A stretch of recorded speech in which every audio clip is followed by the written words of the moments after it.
the number one regret of people on their deathbeds, it's not the stuff they did. It's all the stuff they didn't do. The opportunities, the trips they never took, the places in the world they never got to go visit.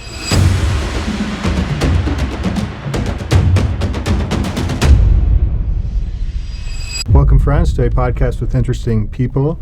Today's guest is Jimmy Rex, and Jimmy Rex is a leading real estate agent here in Utah and even in the country. He's now gone on to coach other real estate agents, and he's an entrepreneur and author of the new book, You End Up Where You're Heading: The Hidden Dangers of Living a Safe Life. His philanthropy efforts also include rescuing child trafficking. So, Jimmy, welcome to the show. Dude, appreciate you having me on, man.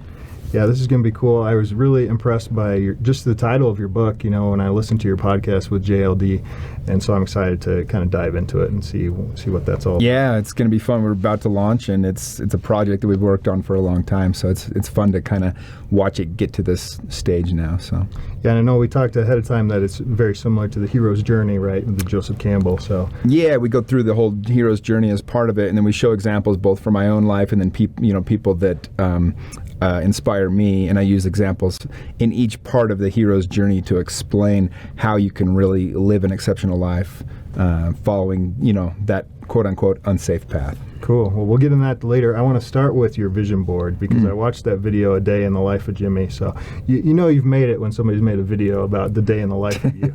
But that was cool, and I was impressed, after your morning workout that you went right to your vision board and you looked at your vision board and what you wanted to accomplish in your life, and then you stated your purpose. So let's start with that, and then give us some tips about where that came from and how somebody can do that. Yeah, so, one of the guys that I look up to a lot is a guy by the name of Robin Sharma. He has the book, The 5 a.m. Club, and I am not a member of the 5 a.m. Club. I can't get up that early, but I'm more like the 6:30 a.m. Club. But he talks about in the book, everybody, however you start your day is really, and Gary Keller, who's the founder of Keller Williams, the real estate company I'm part of, he says, whatever you do by 11 o'clock will determine the rest of your day. Like, essentially, there's a couple key things you have to do to start your day and to have a successful day. And a couple of those things are 20 minutes of physical exercise. You've got to get your body moving. You got to get going, whatever that is. 20 minutes of learning, some kind of education, something that you're putting in yourself. This is, again, in the 5 a.m. Club. And then 20 minutes of really just having a vision or going over your affirmations, your vision for your life or what you want. And the reason I do that is because most people go throughout their day. I mean, most people spend more time planning a vacation than they do planning their life, right? Or they spend more time planning a wedding than they do their marriage. And what happens is if you don't plan it, you kind of just get thrown to and fro, like whatever happens in your life, whatever kind of comes is where you end up having. And so for me, as I've done a lot of coaching now and help a lot of people with different things that way, and the number one question I like to ask people is I say, if everything were to go right in your life for the next 5 years, like if everything went perfect for you, what would your dream life look like? And it's crazy. Every time I ask that question, people don't have the answer. People haven't actually mapped out what their dream life looks like. And because of that, they just kind of get what comes to them. You become friends with who moves next to you. You kind of have the job that kind of feels comfortable. You go on the vacation that seems to make logical sense with your schedule, or maybe that you can quote unquote afford. And you kind of just go through life. You kind of just wake up and you go to work, you come back, you sit on the couch, you watch TV, you watch sports for a few hours every Saturday and Sunday, and next thing you know, another year's gone by and nothing's happened. And so the whole point of the vision board is I truly believe that we are the creators of our own lives. We decide what our life's going to be, and unfortunately, if we don't do it consciously, then our subconscious kicks in and does it for us, and our subconscious is trying to protect us a lot of the times. Our ego, right, is trying to protect us from being hurt, and so unfortunately, it actually tells us all the wrong information. It tells us that all the things that we want are unsafe. Don't go talk to that pretty girl because if you get rejected, that's going to cause pain. Don't go on that trip because it's going to cost money, and then you're going to be poor and broke, and that's going to cause pain. Like all these things. And so if you haven't consciously decided what your life is going to look like, it defaults, unfortunately, to stuff that is fine, but the number one regret of people on their deathbeds, it's not the stuff they did. It's all the stuff they didn't do. It's those dreams that died inside of them and the opportunities, the trips they never took, the places in the world they never got to go visit, and the relationships they didn't really get vulnerable with and open up to. And so what I encourage people to do, and that's the whole point of the vision board, is really imagine what you will want your life to look like. I put on that vision board, I'm on my third one now over the last 15 years. And it's funny, I actually went to San Diego and I interviewed John Assaraf. He's the one from the movie The Secret that talked about the original dream boards. It was the first time I ever heard about it when I was, 15, 20 years ago. And on the movie The Secret, in the book as well, he talks about this house that he put on his dream board. And then he put it away. 10 years later, he was moved into his new house in San Diego and he pulled out his dream board. And the exact house he was living in, he'd forgot. It was on that dream board. And it's kind of cool. Like, I put things on there like, and you go to the day in the life video I have on my YouTube page and you can see it. But like, there's all these different parts of the world that I wanted to go to, and I ended up going. Like, there's a picture of Machu Picchu. I have the exact photo in my mind that I wanted to have at Machu Picchu. And it's funny because when I got there, it was a really cloudy day. It was a mess. Like, and in my mind, I had this vision of what this picture was going to look like, and it just didn't work. It just, like, the clouds wouldn't clear, and I was part of a guided tour. And they're like, all right, well, we're moving on. I'm like, I'm not going anywhere because I came here to get this photo. Waiting for the weather. Yeah, and I literally sat there by myself for 45 minutes, and finally the clouds cleared. And it's so funny. I have one of the pictures when the clouds didn't clear, and it's horrendous. You can barely tell where I'm at. And then I have this picture of, like, the clouds, they cleared, and there's like a tiny bit of clouds. It's the most perfect picture. You'd wait a lifetime for that photo. And I don't know, in my mind, I knew what it was going to look like, and it got it. And, all these other things, like, I had a dream to take my entire family on a dream vacation. This was one of my 10 big goals I wanted to accomplish in my life. And it was a Disney cruise is what I wanted to do. There's 38 members of my immediate family, brothers, sisters, nieces, nephews, and parents.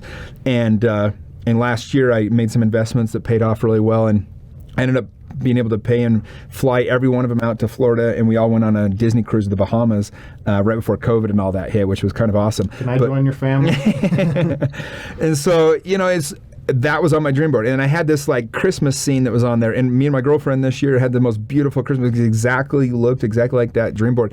And I put, like, a red carpet on there. I didn't even know why I did that. And I ended up going to this gala for Operation Underground Railroad with the group that I work with for the child sex trafficking stuff. And it was the exact location, exact red carpet of this thing I'd put on there. There's this picture I have on there of Tony Robbins from behind, and there's the stage, and you can see everything out there. And then at the ClickFunnels conference 2 years ago, Russell Brunson had me and a couple of other operatives come on the stage talking about that whole thing, and Tony Robbins was there at that event, and we're sitting up there on the stage with him overlooking this exact scene that I saw. And so it's just really cool. Like, I think the universe is always listening. And that's why negative self-talk is so bad, because if you say you can't do something or something's bad going to happen, the universe unfortunately listens to that, and you kind of bring it about. But if you can envision all the best things you want, what you want your life to look like, you also can bring those things about. Yeah, I love that. And that just brings up a memory from my childhood. I played a lot of baseball when I was a kid. And my uncle, he taught me, he said, this is something you should do before every baseball game. You should imagine yourself at the plate. You should imagine yourself swinging and hitting that ball, and driving that ball into the outfield or over the fence. And I've kind of kept that with me, right? That if you want something to come to pass, you visualize it first and see it. And this vision board is a great way to do that every morning, right? Yeah, and you kind of it gives you something to work towards. It's obviously you want to have the what. Then you want to have the why, because the why is what gives it power. And then after that, all you have to do is create a massive action plan and put it to work. Yeah. So what are some tips about overcoming fears? Because like you said, you kind of have that reptilian part of your brain going on in the background. Like, I don't want to, I'm going to fail at this. And, my friends are going to laugh at me and all this other stuff, negative talk. So how do you overcome those fears? Yeah, I think I like to play games with it. So, for example, one thing I'll do is somebody says they're afraid, somebody says, let's play it out. What's the worst case scenario? Like, what is the absolute worst thing? 'Cause it's like your buddy's afraid to go talk to some girl he thinks cute at the gas station or something, right? And you're like, play it out, dude. What's the worst case scenario? She says no. You're in the exact same spot if you didn't go talk to her at all. Right. And if you can actually, like, intellectualize that for a second, you're like, yeah, you're right. I'm going to go talk to her. And you're like, and also you start looking at it as like, just look at it as a practice. Like, you're just going to learn. You're going to see how this goes. You're getting to it's like when we started this podcast, we were talking about this before we started. I'm 220 episodes into my podcast now. I went back and listened to some of my first ones, and it was so cringeworthy. Like, the audio was off. I kept cutting off the guests. I kept saying and yeah and all these things. I mean, it was horrible to listen to. At the time, I remember thinking it was really good. But it's just funny now because I can look back and it's so honorable because you have to start somewhere, no matter what it is. So when you feel these fears, so like let's say you have a fear of I don't know, like maybe you want to be an MMA fighter, you want to be a public speaker or something. Like go and I just tell people, go fail so much and really fall in love with the process of it and understand that the true failure isn't not trying. Like that's the only way you don't win. So like everything that I've done in my life, I had so many businesses fail when I was younger. I just honor that young person myself because it was like I did a TV show and I ended up losing money, but it was like, oh my gosh, the lessons that I learned. And I did a Christmas lights business, and then I did a meat business. My partner ended up stealing all of our money, and then I bought all these real estate deals, and I ended up having a bunch of those fall apart, and like all these things, I was just failing, but I was learning so many lessons along the way. And now I'm not afraid of anything. Like when the whole COVID and all this hit, everybody was freaking out. I went through the real estate crash of 2007, 2008. Like I'm not afraid of anything. Mm-hmm. I put myself out there enough times. I put myself out there to do these things. And what else happens too is when you're willing to do that, because we all do have that fear that comes in. It's like, oh my gosh, like, and unfortunately, I call it the drunk monkey. You've got this, like, it's just your ego. And I kind of talked about this already, but if you really understand that your ego's entire job is to keep you alive, like your DNA wiring is like, okay, your job is to replicate and survive. There's a lion, watch out. Yeah, that's why most of the decisions we make are to keep us alive and to help us in some way replicate. It just is. That's what our DNA is trying to do. And so when you feel these fears come up, like you just have to understand what's going on. And you can have that emotional intelligence to go, okay, I'm having an emotion right now. I understand what it is. Now I'm going to overcome it. So like when I was in college, I had this goal. I wanted to know all the prettiest girls in college. And so what I would do is I played a game with myself. I said, I'm going to take the fear out of this. I'm going to take the decision making out of this. If I see a pretty girl, I make it a rule. I have to go talk to her. Within 3 seconds of seeing her, I got to go just right over to her. And it took all that fear out, took that anxiety. I just knew I was going to do it. You had a plan. Yeah, like my friends literally called me the initiator. And I was still afraid. You know, there's the only difference between people that do and people that don't. Like everybody's afraid, or it's hard for everybody, but people, it's just overcoming that. That's the courage. That's the peace that you want to have. And so when you feel the thing that you're afraid of the most is probably the thing that you need to look at the most. Yeah. I really like that because, when I started this podcast, I was like, man, I've never done a whole lot of public speaking or, talking to people. I'm going to say all those ums and those phrases, those time-saving phrases, and just to see the progress in the last 6 months has been cool. And so it's just like, go straight at your fear and start somewhere. Right? Yeah, I mean, lean into it, right? Whatever you're afraid, Brene Brown talks about this a lot, and she says, whatever you're afraid of, lean into it. And you'll kind of like get to dance with it a little bit, dance with your fear, and you kind of start to not fear it as much. You kind of start to understand that it's fear and love are like the same emotion. They're just expressing themselves a different way.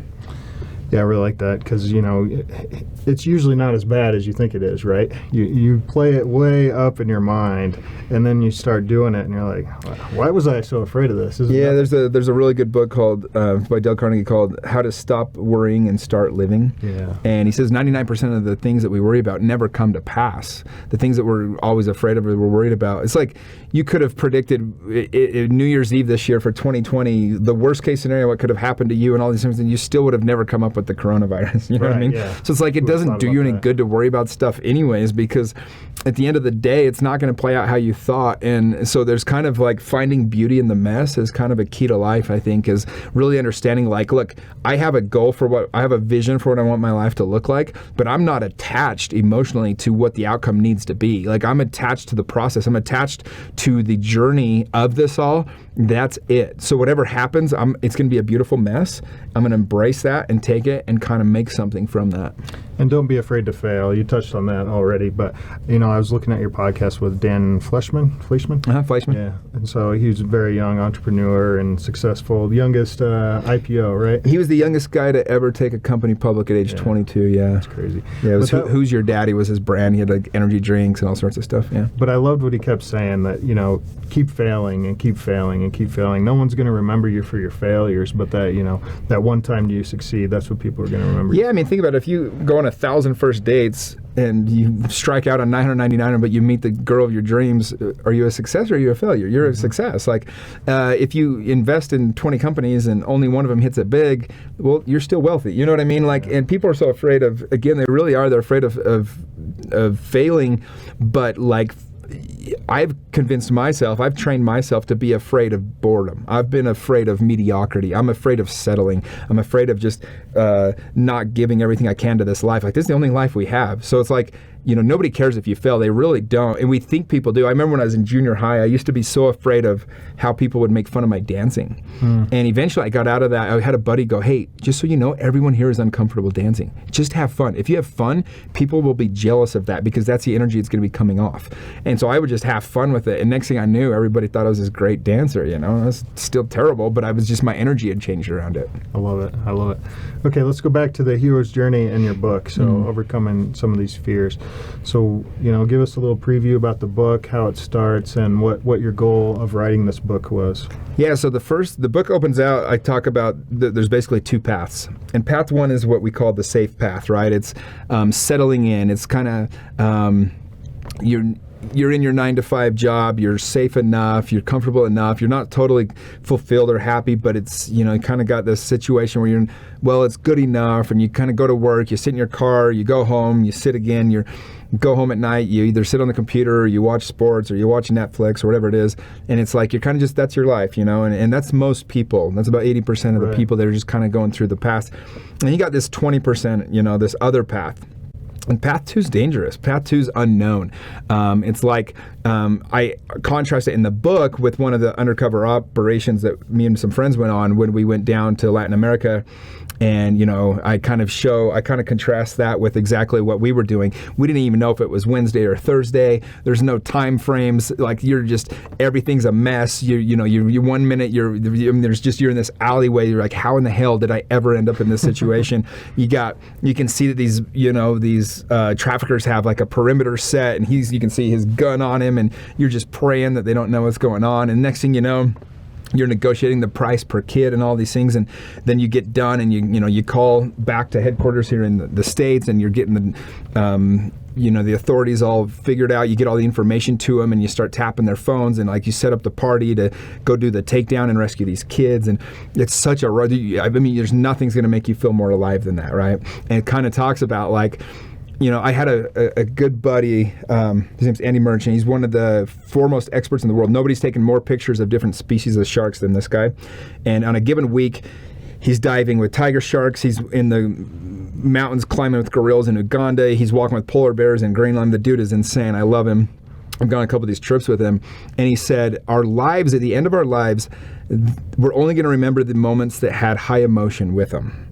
So he said that the job that we have in this life is to create as many of those moments, as many of those memories as we can, and that's what's going to feel like how fulfilled of a life we had. Because if you just go through, all of a sudden you can look back and 10 years goes by and you're like, what has happened to my life? Like, what have I actually done, And I think that is like the whole premise of the book is really like teaching you. So I kind of contrast it and kind of to wake you up, and then I say, okay, here's Joseph Campbell's The Hero's Journey, and it's got these different, 10 different things basically that involve the hero's journey. That first step, the charted territory, and all these different things, finding mentors, crossing the bridge, going into the cave, climbing the mountain, coming back down the mountain, all these different things that are a part of the hero's journey. And every story in the history of mankind that's a good story follows this, from Star Wars to Alice in Wonderland and everything else in between. They follow this hero's journey. It's a specific path, essentially, that heroes take. And the cool part about it is you're never done. As soon as you get down, you start again. And Tony Robbins talks about this a lot. He says we have 6 human needs to have a fulfilled life. And if you're missing any of these needs, you're not going to be completely fulfilled. He said if you're getting 4 more of them from an experience, then it's going to become addicting. And unfortunately, we can get these needs met in a good way or a bad way. So for example, the needs are certainty, uncertainty or variety, significance, love or connection, growth, and contribution. And so here's the piece, like people always say like, once I get this, then I'll be happy. Or once I graduate school, once I'm married, once I have kids, once my kids are out of the house, once I'm divorced, whatever it might be, right? They're always kind of putting this thing out there. And unfortunately, what they don't realize is you never reach an area where you're just completely fulfilled. Because what happens is if you're not growing, you're not fulfilled. Right. And so the second you get to something, the second you reach a level, you got to go to the next one. It's not like you just settle into it. If you do, that, most people that retire and kind of lose their purpose, they die shortly thereafter if they don't have something else to keep them motivated, because they don't have that growth piece, and a lot of times they don't feel like they have that significance or contribution piece, and so life gets very unfulfilling. And so I think the key to life is to understand wherever you're at in the journey, it's the journey is the whole fun. Like the whole thing is, like, I went and climbed Mount Kilimanjaro with a group about a year and a half ago, and a bunch of NFL guys, some military guys. It was one of the most amazing experiences I've ever had. We were only on the top of Mount Kilimanjaro for 20 minutes. So if you're just trying to get to the peak, if you're just trying to get to that thing, it's a very short-lived high. Like, yeah, it was awesome up there. Don't get me wrong, it was amazing up there. But the entire trip, like all the great memories, all the experience, was the journey. It was the 55 hours hiking that thing and the conversations and a lot of walking, pulley. But that's really what you kind of look at. So life's the same way. I mean, you got these milestones, these things you get to, but you'll be unfulfilled very fast if you think that getting to that is going to ultimately give you your happiness. It's the growth, it's the contributing. That's why it's so important to be part of charities and organizations that are doing things, because that contribution piece is so valuable to make sure that you feel fulfilled in life.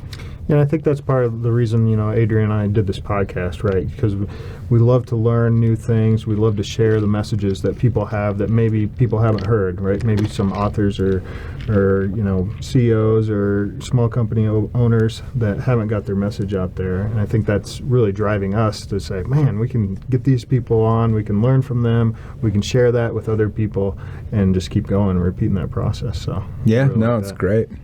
So how do you stay motivated once you reach that goal that you've set yourself, right? So do you just have to set another higher bar, or what have you found in your life? Yeah, I mean, life's a dance between fulfillment and achievement, right? And so, like, we know that, you have the science of achievement, and then you got the art of fulfillment. And you don't want to be so set on achieving that you don't have the fulfillment piece. So you want to enjoy the both of them together. And that is the dance of life, that ultimate piece. And achievement's easy. Achievement is a map. Like, no matter what you want to accomplish, it's literally like do X, Y, Z, and you get this result. Like, it's pretty simple, whether it's in sales or writing a book or running a successful company. If you learn the system, it's just, there's a science to it. And then you do that and you get the achievement. Art of fulfillment's a little bit more tricky. That's really understanding what you're doing with your life and really being able to enjoy it. And so that's where motivation gets a little bit interesting as well. You have to figure out what motivates you so that you can keep achieving, but also making sure you're taking the time to appreciate it and enjoy it. So for me personally, I have, huge goals. I'm always trying to set 5-year goals, like I talked at the very beginning. If my life goes perfectly from today, what does my life look like? And I remember about 4 years ago, I did this. I wrote down 10 things that I envisioned that I wanted my life to be like in 5 years. And I thought as big as I possibly could at the time. I was visioning as big as my mind was willing to go at that point. And I wrote some things on there that sounded crazy. And the universe just listens. The universe pays attention. And I'll be damned if like all but 1 or 2 of those has already happened. And it was literally as big as I could think. And so, you go through these stages of like, building, accomplishing all these things. And then you go through celebration. And one of the pieces I think a lot of people miss is the celebration. So one thing that a lot of people are like, dude, when are you even ever working? You're always traveling and playing, doing all these things. And I believe that we honor God. That our number one way that we can give gratitude to God for the things we have is through celebration. When we celebrate, we tell God that we are grateful for what He's given us. And so I never miss the gratitude piece of it, the celebration piece of it. So I do travel a lot and I party a lot with my friends. I'll go to concerts and I'll have, events with my buddies at my house. I mean, we had 12 of us had a sleepover last week at my house, just 12 adults. It was just hilarious. We just wanted to hang out all night. Just like stuff like that. We're always celebrating, and so many people are afraid to just let themselves go and really enjoy the moments. And I've gotten really good at doing that. When my friends accomplish something, we go crazy. When one of us does something well, like we're all the biggest cheerleaders. And I'll share that all over Instagram and social media. And people are like, "Oh, you just you're just bragging, making it look like you're." Yeah, and it's like I don't care. This is me celebrating. I celebrate my friends. I celebrate my own life. And frankly, this is my way of sharing like how you can live an exceptional life. But I do that because I really believe that God honors that. And the more you're willing to celebrate what he gives you, he's going to give you more. He's going to pour abundance because he knows you're grateful for what you have or what you're experiencing. And so that's an important piece of it. And then you got to have these whys. So like on my desk at my office, you know, because sometimes work sucks. Sometimes life just sucks. Like it's really hard sometimes. In real estate, you have really bad days sometimes. People cancel a contract or you haven't had any sales for a while, whatever it might be, right? An upset client. And so on my desk, I keep, when I was building my business, I had probably 40 different things. I had a prospecting room where I'd go in and make my calls every day. So from 8 to 11, every single morning, I would call for sell by owners. This is how I built my business. And it was really hard. I mean, I'd make 30 or 40 calls. If you're lucky, you get one appointment, right? And so you got to be able to be super motivated to stay in that booth making those calls every morning. But what I would do is I had this booth. On the top of it, I had all these pictures of people that I looked up to and respected. And then I had quotes, like some of my all-time favorite quotes. And then I had a picture of an ex-girlfriend that like left me for a wealthier guy, you know. And I had just whatever I needed to motivate me, because sometimes you need big whys, and sometimes that girlfriend motivated me. Sometimes it was a quote from A League of Their Own that motivated me. Sometimes it was a picture of, who knows, like Nelson Mandela that motivated me. I don't know. And so all these different things, and every day was something a little bit different. And then I always had my, goals of things I wanted to do in the future. And at the time, like real estate from 2007 to 2011, real estate was so hard. I mean, I really was just getting my ass kicked every single day. And I was just so grateful I didn't give up, because I knew, and I was dead broke. I mean, everybody that had money in the market lost it. And I just kept fighting and I eventually came out of that, and my business just took off, and ended up creating a lot of wealth through it. But when I was in that muck, I always said, show up today for your future self. You don't know who, that was one of the things I said on my walls. You don't know who needs you in the future, so show up today for your future self. And so a couple of things that are on my desk now is I got a plaque from Tim Ballard's picture of me, him, and some federal police in Mexico. We did an operation down there where we rescued, I think, 17 girls, and we had 6 arrests on that particular op. And it's a plaque that he gave me with some of the money we used to buy those girls, essentially to buy their freedom, right? And then and that sits there, because when I was in 2008, 9, 10, I had no idea that in 5 or 6 years from now, I'd be going and doing these undercover operations where I'd be rescuing kids all over the world. But I have so much gratitude that I had the opportunity to be a part of it, and I would have never had the chance. I mean, I had to raise a lot of money. I donated a lot of money. I did a lot of training to be able to be a part of that. And to rescue like one person or to save one life like that, but to be able to do it over 100 people, it's like the best part of my entire life I've ever had. And if I hadn't shown up when it was really hard and when I didn't know why I needed to show up, because I didn't have that much motivation back then.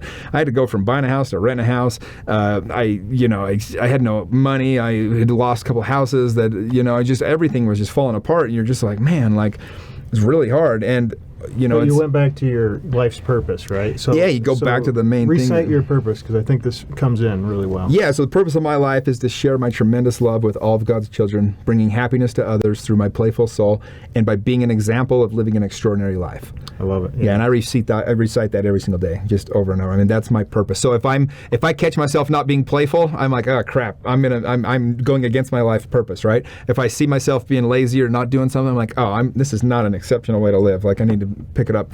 And if I'm not sharing love, that's a big one. I know that I'm not living the number one part of my entire life purpose. But yeah, and so I have that on my desk to motivate me. So motivation is always changing. I always tell people, like, you should be revisiting your motivation every 6 or 12 months, because it does change. And whatever in that moment you need to motivate you, like, is it your kids? Is it your spouse? Is it your brothers and sisters? Who is it? What is it? And sometimes it's just a vision for the future of what you want your life to look like. And the more you can actually internalize that, the more you can make it real. Like, I knew I was going to be somebody one day. I knew I was going to do something cool one day. I just knew that. I said, I feel like I have a purpose here. I feel like God wants me to do something big. And so I just kept pushing, even when it was really hard. And honestly, I'm just so grateful I did, because the opportunities that opened doors for me, because I was able to do that. What would you say to someone? I know, mental health is a big thing, especially now with coronavirus going on. There's a lot of depression, anxiety. I think Utah's one of the top states for that, right? So what would you say to someone out there that's suffering from these symptoms, and maybe they had a dream or a vision for themselves, but they've got this depression. They're like, well, I'm not going to be able to do this. It's going to take a lot of effort. How do they get started, or what is your advice for new entrepreneurs or just someone that wants to take that first step? Yeah, so I think there's a couple of things. So I think the first thing is there's actual depression, and you need to be getting help. You need to be getting medication, all those things. Like, that's a very serious thing. Like, people that have anxiety and depression, they need to, be on medication, and they need to have a therapist. I think everybody needs a life coach. I personally have a relationship coach, I have a life coach, and I have a real estate coach. So where do you find these people? Seek out the best ones. My relationship coach, I read a book once, and it was an amazing book, and I was like, gosh, I really relate to what this lady's saying. And so I just looked her up and asked her if she did coaching. She's like, yeah, I do. And so she became my relationship coach. With my life coach, that was I was studying Tony Robbins a lot, went to his seminar, and I signed up for his coaching program. And I signed up for his top level coaches, which they're special coaches that are the best ones. And I started working with her, and she actually branched off on her own, but I loved working with her. She's so good. And so she's been my coach for 5 or 6 years. And then my real estate coach, I literally just found out in real estate who's the best coach in real estate, and started a relationship with that guy, and he's been my coach since 2010. So I just seek them out. I find out who they are. Like, if you read a lot of books, I've read over 500 books in the last 10 years. I've watched more, or I listen to more book on tapes than anybody I know. I have 600 books in my Audible app. Like, I'm always trying to study and learn. And when I find somebody that I relate to, I try to get that information. So, like, if you're listening to this and you're like, well, I don't have money to hire a coach. Well, most of these people have free stuff online, YouTube, or they're on podcasts. Like, go, if you're depressed, like, honestly, the first book I'd go read is Jordan Peterson's 12 Rules for Life. Like, go read that book and understand, like, hey, there's some things you actually need to do. Like, a lot of people that think they're depressed, they're just unmotivated. Like, are you eating healthy? Are you getting sunshine? Are you getting out in nature? Are you having conversations with real people in person? Are you, Sleeping well, are you working out? Are you getting good rest? Are you avoiding alcohol and things like this? Like, if you're not doing these things, you're not depressed. You're just freaking not doing the things you need to do to feel good. And unfortunately, a lot of people get this mistaken, and that's why I started with, like, there's real depression, sure, and there's, like, that's a real thing. But most people are just unmotivated, or most people just don't know, they don't feel good, so they kind of give up on it. It's like, and here's the problem is, if you look at life like a funnel, okay, so you have a funnel, the bottom of the funnel is the result that you get. Unfortunately, most people focus on the result. What's going on in my life? What does my life look like? And that's what they focus on. And if there's nothing coming out of the funnel that's good, they get depressed. They're like, my life sucks. Well, you can't control the bottom of the funnel. All you can control is what goes in the funnel. So I encourage people to quit focusing on the result of what's going on right now and focus on what you control. Like, the number one thing you can do is turn off your social media and your Twitter. If you're depressed or if you're not feeling good, get off Twitter. Like, all there is 90% of the people are just depressed people, or trolls, or people that are trying to make other people feel bad. Like, go out and interact with real people. When you have real conversations, you discover that people are really good. I love in person talking to my friends about politics. In fact, most of my best friends don't agree with me politically on most issues, and I freaking love it, because we can get in a room, we can stimulate the conversation, we can have these real talks, we can empathize with each other, we can see each other's viewpoint, and you go, maybe he's not an asshole, maybe he just has a different view than this, and all of a sudden you feel yourself growing and you're having empathy. When you're sitting online all day, like, never fight online. I always tell people this, like, stop doing that. Like, we all have the urge to do it, but it's like you're literally yelling into this abyss, like nobody cares, and it's like one person that's literally you'll never meet or see before, or maybe you have, but who gives a crap? Like, just quit doing those things. But what you can focus on is what goes in that funnel. That's the books you read, the people you're hanging out with, the conversations you're having, the podcasts you're listening to. That's all the good things that you get to focus on. And if you do enough good, if you pour, this is a principle of life, this is a fact. If you pour enough good stuff into the funnel, at the end, good stuff comes out. But if you're pouring in pornography and negativity and fighting online and yelling at your neighbors or whatever it might be, then at the bottom, like, a bunch of, like, bad stuff comes out. Like, that's what happens with the funnel. So I just say you've got to control what's going in. So like with the coronavirus, well, you can get caught up in this. You can read about conspiracy theories or people pissed about the coronavirus or all the bad things happening. Like there is a lot of negativity around it. Like it feels like people are trying to purposely destroy the country and the world and everything else. You can focus on that. Or you can go, all right, this is an opportunity. Like there's a lot of change here. There's a lot of uncertainty, and I'm going to embrace this at every level. Like this is my chance in life to look at everything I'm doing, and it's the perfect excuse to change anything that's not going the right way. I can always come back and be like, well, yeah, during the coronavirus, I tried this and it didn't work out. Like it's almost like this perfect, and it's like this resetting that we all get to the universe. And it sucks. Like I have, nephews that didn't get to play their high school senior season of baseball and graduation, right? Yeah, I mean, just like real things. I had 5 or 6 trips I had to cancel. I was supposed to throw out the first pitch of the Angels game on April 21st. I had to cancel on that. My girlfriend, we were going to Greece for her birthday and we had to cancel and all these things. And it's like, it is what it is, but it's an opportunity to kind of look inward and go, okay, because we try so often to get validated from other people or from the outside world. Right. Mm-hmm. And that external validation, unfortunately, it's endless. We always need it. If that's where we're at, we'll always need it to be satisfied. But if you can internalize it and get good with yourself inside, and honestly, we all struggle with it, but that's where you overcome the fears of the coronavirus. That's where you overcome the uncertainty that's causing you to have anxiety and things like that. Yeah, I like it. And let's talk about, people have these good ideas, right? And that I think everybody makes excuses, and it kind of goes back to this fear thing that we've talked about. How would you advise someone when they come up with an excuse, especially if it's, well, I can't start this business because I need capital, right? And I think I hear that a lot, right? Yeah, there's a good question. I would do this. So there's a question you can always ask anytime somebody has that. You say, well, what if that wasn't true? Mm-hmm. So you say, like, I can't start that business because I don't have any capital. What if that wasn't true? What if you did have capital? What would you do? What would you do? Yeah. What if you didn't need capital? What would you do differently, right? And you start asking yourself enough questions. Tony Robbins, again, he just says, ask better questions, you get a better answer, right? So all these fears that people have are like, oh, I can't do that because this and this and that. So just ask yourself, well, what if that wasn't true? Like, I can't because this person screwed me with this or this thing happened. Like, well, what if that wasn't true? What if you could still do it? What if you had an investor, right? Right. And so you ask yourself those questions. All of a sudden, you start coming up with answers. Because like, do you need money to start a business? No, you don't. What do you need? Well, maybe you need capital, but maybe you just need a partner. Maybe you just need a team. Maybe there's a way to do it, right? Like you start thinking and you start asking better questions, you get better answers. And all of a sudden, you've taken something from an impossibility. I always say, like, there's 2 types of people. There's those that say, I can't, and then there's those that say, how can I? And just be into how can I kind of person, like, all right, what if that wasn't true? What if that wasn't real? What could I do here in that situation? What are some resources someone could go to, if they don't know how to start a business or how to take that first step? Yeah, I mean, the number one thing I would say is, like, you've got to up-level your skills all the time in life. So, like, start on yourself first. Oh, 100%. So, like, always invest in yourself. Like, invest in yourself. Become the asset. So whatever you want to learn, I mean, we live in 2020. You can find out anything you want. There is enough information. Like you talked about Dan Fleischman earlier, he has an academy where he literally has the best internet marketers, best real estate people, the best social media marketers, all these people in the whole world, and they give away this information for free. Like, just go learn.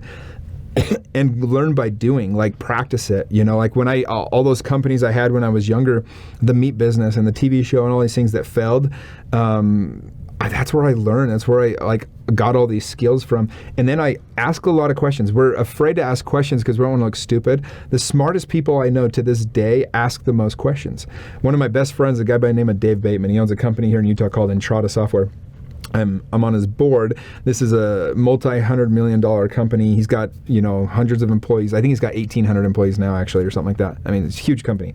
And nobody asks more questions when we're together than Dave does.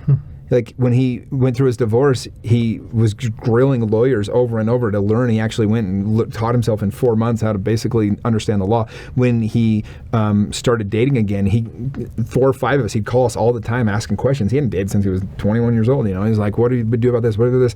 When he bought a boat, he just started asking all the boat owners, like, hey, what do we do here? What's this? And he's so humble about it. Like, for a guy that's so intelligent and his brain is so quick, and he's so wealthy, all these things. He's so humble enough to ask these questions, and because of that, he gathers information so fast, and he builds those skills so fast, and that's his art. It's it's just one person that comes to my mind, but most of my successful friends do that. They're very good at asking questions. People that don't ask questions, they're afraid of looking stupid. I was the kid in the school that was like, I was a mess. I was always asking questions. I was like, why? Like, I always wanted to know why stuff was happening. I was like, when I went on my LDS mission, my mission president came out with this new rule one time, and I didn't like it. And like on the mission, you just fell in line. That was your job, and I didn't like it. I thought it was stupid, and so I called him up. I said, as a mission president, why are we doing this rule? It's really stupid. And he's like, and basically the rule was you can't wear shorts in the house. And we're in Mexico. It's like 110 degrees at night. And he says, no more shorts in the house. I was like, why can't we wear shorts in the house? He said, because some of the missionaries, undergarments were hanging out under their shorts. And I just questioned it. I go, well, why don't we just make a rule that your shorts have to cover your undergarments? Right, yeah. And he's like, you know what, you're right, Elder Rex, we'll change it. And I was like, okay, sense, cool. Yeah. And my point is, like, I wasn't afraid to like question that authority. I wasn't afraid to ask those questions. Most of my smartest friends, I question all the time what they're doing or why they're doing it. I want to know, I want to understand, I want to get inside their heads. And so I just question stuff a lot, and that creates a very curious person. I think one of the best motivators for an interesting life that you can have is curiosity. Sure. Like, really get curious about other people, and don't worry about looking stupid or feeling stupid.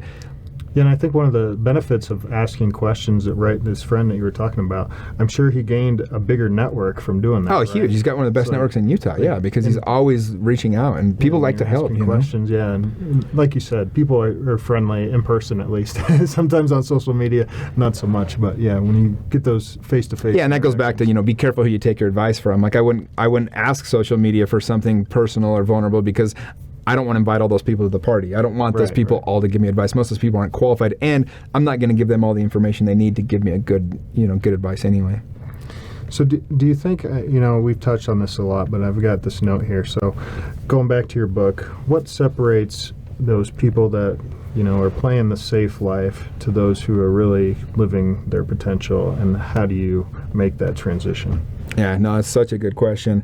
I think the biggest difference that I've found is they understand that their life is super valuable. They have an innate, almost like need to make sure they're not wasting their life, I guess is the best way I can put it. Like, they're just not satisfied with okay. They're not satisfied with mediocrity. And everyone has different reasons that drive them for that. I remember one time we found a homeless guy out behind my warehouse when I had the meat company.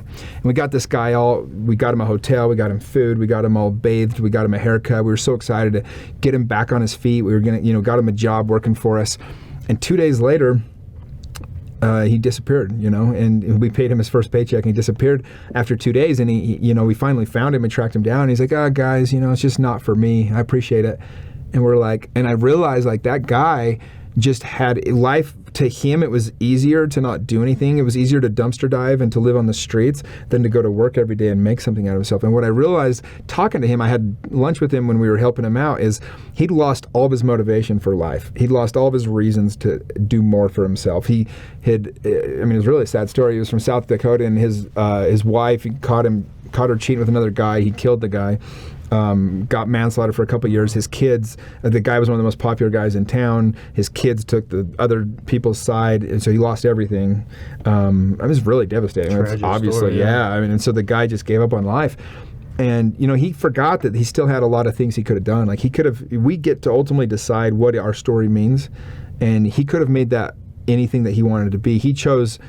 And I hate to use the word victim, because there's real victims to like things that happen to us. But I think the biggest issue of people that settle or play it safe is they kind of feel like it's somebody else's responsibility. You see this a lot today. People that either think it's the government's fault, or they think it's the Republicans or the Democrats' fault, or they think it's the wealthy people's fault. Yeah, they just kind of think, or because of we're in poverty because of this. But at the end of the day, they let somebody sell them a bullshit story. They let somebody take their power from them. Be very careful of anybody trying to make you feel like a victim, because you're probably right. You probably are a victim. There's probably things that made your journey tougher, but here's the problem.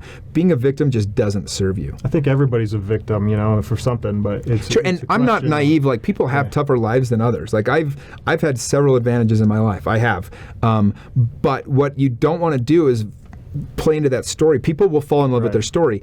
Like that guy, he loved his story. Like he did not need to do anything with his life because of what happened to him. Well, that's great, but it doesn't serve you. Like you're literally sleeping outside in a dumpster. Because then you have an excuse not to change. Sure. Right. And so like when I see like politicians and people that are like talking all the time, you see it a lot right now in the media. They're like, people need to, this wealth distribution, we need to handouts and things like that. I'm like, you can do all that. Like you can do that, and like, but it's not going to make them happy, because true confidence and true self-worth comes from accomplishing things. It comes from overcoming. It comes from putting yourself out there and actually accomplishing something and realizing like, wow, I did that thing. Like I was able to accomplish that. And all of a sudden, it's like you said, like, how do you overcome fear? Well, you do stuff.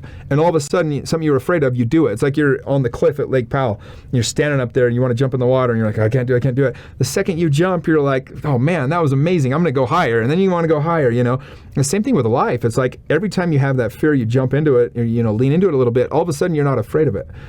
But so many people nowadays want to play victim. They're like, well, because of this, if you're not fighting your ass off right now to save your business from the coronavirus, you deserve to lose it. Like, you need to actually like take responsibility in every regard to your own life and say, okay, the rules are stacked against me right now. Things are not exactly how I thought they were going to be. What can we do? How do I overcome this?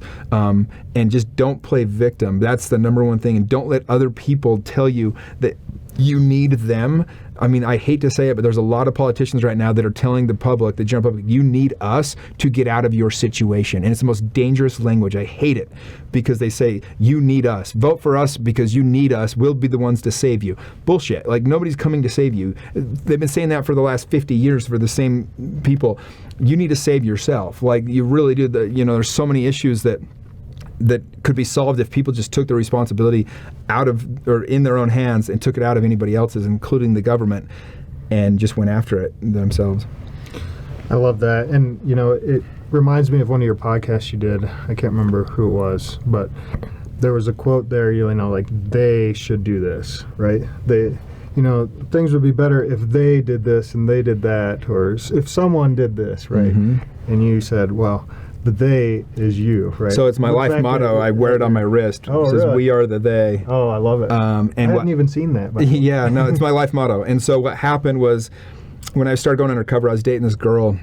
I get goosebumps talking about it. But it was just one of those moments in life where I'm like, oh my gosh, that's my life. And so what happened was, I'd gone undercover 3 or 4 times at that time, and we were actually driving to the gym, I remember, and I pulled into park, and she goes, hey, I want to talk to you about something real quick. And she said, I don't want you to go undercover anymore. And I just got back from an op. I was super excited. We had this huge sting. We rescued all these girls. But it was a dangerous one. This was probably our most dangerous one at that point. It was a very scary situation a few times. And she says, I just don't want you to do it. And I said, I understand that, but like, this is my life calling. Like, this is speaking to my soul. And she goes, well, it's just dangerous. And it's, I hate that you guys go do it. And she said, why can't they just go do it? And it just came to me. I just came out of my mouth. I go, we are the they. Mm-hmm. And as soon as I said it, just shot like shivers down my spine. I was like, and she just got it. She was like, wow. And in that moment, I said, that's going to be the motto for my life. We are the they. So when me and my friends see something happens that, like, so often people just like, somebody needs to do something about this. And we just try to do something. Like, and it's crazy how much influence you can actually have when you do that. So I remember, like, back in November, there was this kid that was being bullied at Pleasant Grove High School here in Utah. And he was a black kid adopted from Haiti. And we'd done a lot of our ops in Haiti. I've actually volunteered at orphanages there many times. We had a charity that we did with Tim Ballard's wife, Catherine Ballard, called Children Need Families, where we helped kids get adopted from Haiti. I mean, I have a close ties to this country. And my heart is so much with those people. And so I saw that this kid was getting bullied. Some people were throwing shit on his car. And it was kind of like, it was just the way that the story was told. It was like, man, this poor kid is being just completely bullied in our neighborhood. It's like 10 minutes from my house. And I'm reading the article online. There's like 15 people in a row comment about how bad this is. And then all of a sudden, like 100 more comments of like, Utah sucks, this, and like all these people talking about, and not one person commented on like how we could fix it. And I'm sitting there and I'm thinking to myself, like, we are the they. I was like, I know I can fix this situation. I have enough influence. I have enough friends that could like help this kid. He's like a senior in high school or junior in high school. So I go up to go to my bed to go to sleep, and I'm laying there for a second. I'm like, I got to do something. Like, I know I can fix this. So I go back downstairs, like 11 o'clock at night. I fire off like 20 text messages, some of my influencer buddies, some of my athlete friends, a couple of my buddies I actually go undercover with that, the same thing. And next thing you know, by the morning, I set up a Facebook page, made some phone calls. By the morning, we had hundreds of people on this Facebook page to help this kid out. We'd had over 50 people already agreed to donate something for this kid to make him feel comfortable. I had Donovan Mitchell and Rudy Gobert awesome. Gave him a call. Rudy Gobert bought him front row Jazz tickets on the court. Kyle Van Noy, the Patriots, now Dolphins linebacker, called him. Garrett G., the bucket list family, a couple other celebrities, some BYU players, some football, Utah football players, all of them have called this kid within a 24-hour period. The entire narrative changes. We end up getting all this money donated for this kid. So we throw him a party at the high school. We have enough money to buy dinner for the entire high school for this dance they're doing. Wow. The kid got some shoes from Donovan Mitchell. I mean, it was literally changed the entire thing. His dad, came in. We met for a while, and he's like, "Why? Why'd you do that?" And he said, "How did you get put in charge of that?" And I said, "Nobody put me in charge of that. I just did it." Yeah. And it was kind of one of those things. He kind of had this moment where he looked and he's like, "Oh yeah, we don't need permission to do that," kind of stuff. It was just really cool. And we're just always looking for opportunities to help wherever we can. We are the they. Be the they. Be the difference you want to see in the world, as Martin Luther King used to always say. Yeah, I love that. And I don't want to blame the education system, but you look at the life that you went through as a kid, right, and going through, if you went public or private schools, either way, you're doing these things that you're told, right? And sometimes you have to ask permission, even to go to the bathroom, right? And like you said, being that inquisitive kid with the questions, I'm sure your teachers... Yeah, I got in so much trouble in school. Yeah. I got kicked out in the hall every day. I don't know. I'm just grateful I was that way. I think I was wired that way. I think there's a small percentage of us that just, the whole, the round pegs for the square holes, and we just don't fit in. But I just got curious always. Even a little kid, I'd have perfect straight A's or maybe an A- in handwriting or something, and then my other your citizenship or the part where you're would be completely unsatisfactory. It'd be Jimmy puts his feet in his desk, Jimmy speaks out there, Jimmy frequently walks around the classroom. It's all these random things. I don't know. I remember multiple times in elementary school just walking out of class to go to the bathroom. I didn't even ask. That's just how I was. And I look at it now and I'm all right, I'm a little different that way. But why do we put all these arbitrary rules on our life? Right. One of the biggest things I learned in my 30s was most of the pain that we experience in life is because of the expectations we put on what our life is supposed to look like. Having those boundaries. Yeah, and most of the time they're not even your own expectations. They're your parents or your somebody's or your churches or whatever. It's when you can truly kill those expectations and not get caught up in what your life needs to look like, there's very few things that bring you a lot of pain because you can embrace all the suck. You can embrace everything that happens to you and make it a beautiful mess. You're like, man, this is a really awful thing happening. I can't wait to see what I learn from this. We choose that. We get to decide what everything means, and there's the story of the two kids that woke up with, grew up with an alcoholic dad. And, they end up getting older, and one of them went off and became this hugely successful business person, and he's got a beautiful family, amazing things going on. And then you got the other brother. He ended up being, the other son, I guess, he ended up being an alcoholic and, into drugs and everything else. And they asked both the brothers, they said, well, what happened? Asked the successful brother, how'd you end up with this beautiful life? He said, my dad was an alcoholic. And I saw what that did to my family growing up, and I just knew that I didn't want to go that route. Because my dad was an alcoholic, I had to choose this life.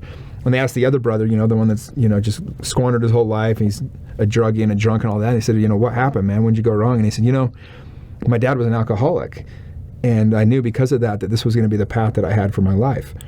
It's we get to choose that. We get to choose the meaning of whatever happens to us. And so, do you want to play a victim to your circumstances, or do you want to rise above them?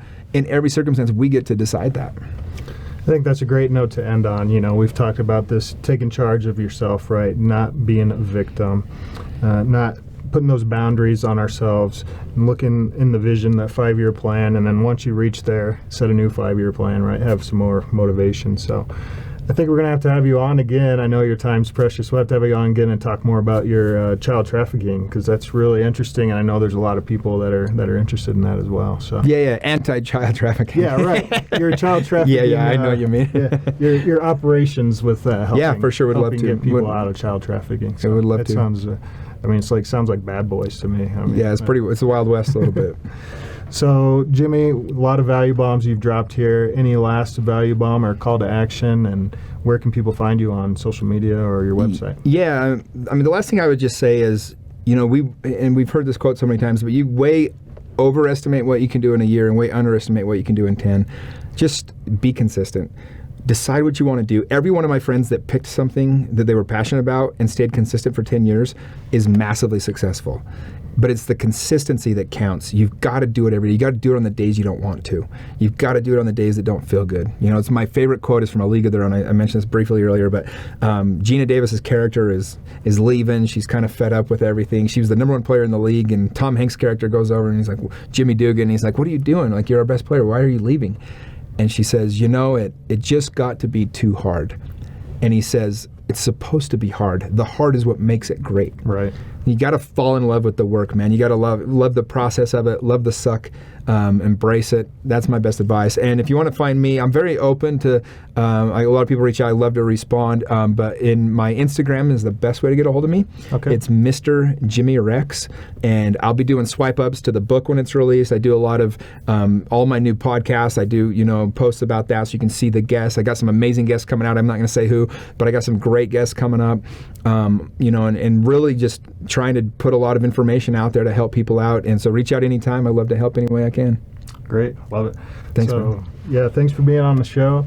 I think for one thing, start your vision board, right? Sure. Just take a step. Start the vision board and think about that 5-year plan. A lot of us just haven't even done that. So yeah, I think that's a good place to start. And then just keep being consistent, like you said. Don't be a victim, and remember that you're in charge of your own life. So love it, man. All right, thanks for being on the podcast. Viewers, if you like this episode, please hit that like button and subscribe so you don't miss the next interesting person. Mike Blasi signing off till next time. Thanks for listening to a podcast with interesting people. Please subscribe and leave a review or comment. And support us by sharing our episodes on social media. We really appreciate it. And for more information, visit us at apodcast.com. Thanks.